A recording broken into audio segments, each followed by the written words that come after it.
Operation Overlord was the name given for the Allied invasion of German-occupied Europe.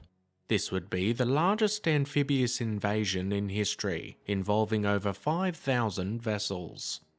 Prior to this, an airborne invasion took place, with thousands of American and British paratroopers. However, not all of these were real soldiers.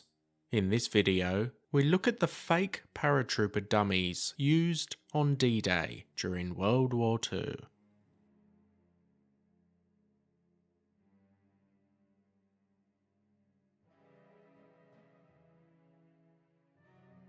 Deception tactics for the invasion of Europe began well before D-Day under Operation Bodyguard.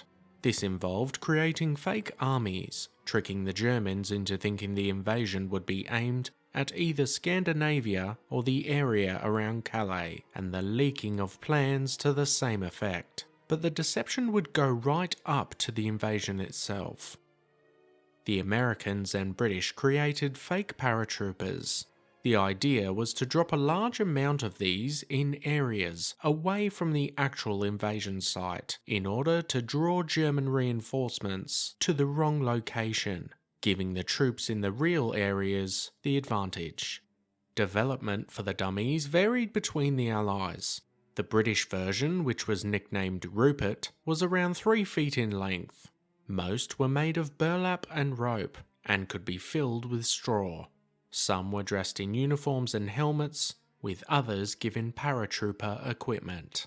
The American version, nicknamed Oscar, was similar but had more detail and made out of a rubber mould. It was also much smaller, at less than 2 feet.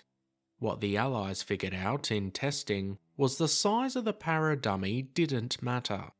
Despite being much shorter than a man, in the air, especially at night, and with the absence of a background, someone looking up at the decoy cannot actually determine its size, so therefore it looks just like a real paratrooper.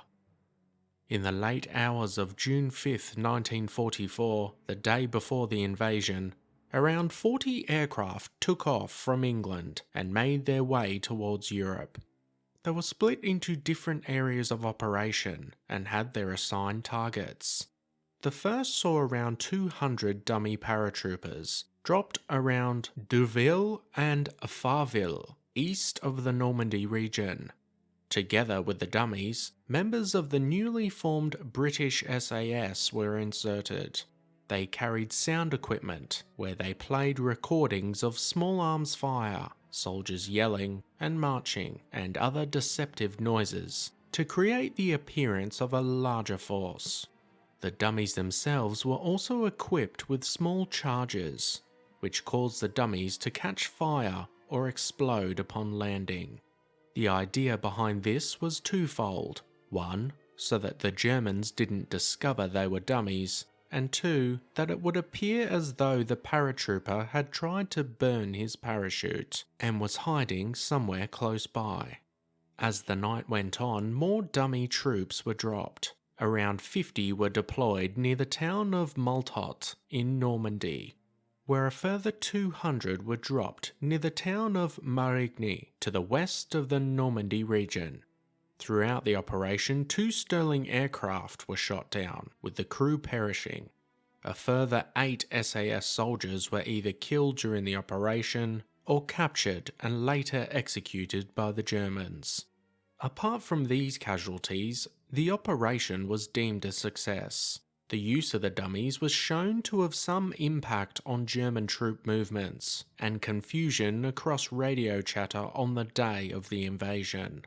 The real paratroopers would end up being quite widely spread across the Normandy region, and therefore caused even more of a headache for the Germans, as they were receiving reports of paratroopers across hundreds of miles. The Allies would go on to secure a beachhead in Normandy, and ultimately liberate Europe.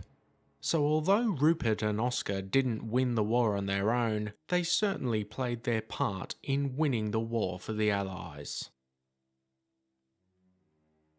What did you think of the fake dummy paratroopers of D-Day? Have you ever heard of them before? Let us know your thoughts in the comment section down below. As always guys, thanks for watching. Be sure to hit that subscribe button if you want to expand your knowledge and join the growing Premier History community.